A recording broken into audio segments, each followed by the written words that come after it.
Korang, berita bagus. Adun Pahang diberi peruntukan ekstra untuk bantu rakyat. Anak Pahang, anak Bentong, ada berita bagus.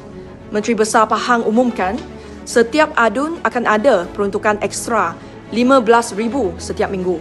Maksudnya ada RM60,000 ekstra setiap bulan untuk membantu rakyat.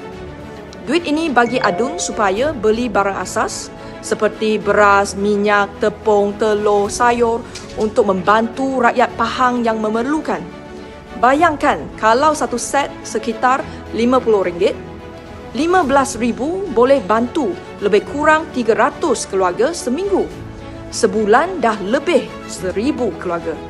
Bagi saya ini langkah yang betul, tetapi bukan sekadar ada peruntukan. Kita kena pastikan dasar yang bagus ini dilaksanakan. Kalau anda perlukan bantuan, jangan segan.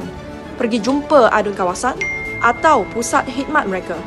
Saya juga menyeru kepada semua adun supaya gerak cepat turun padang.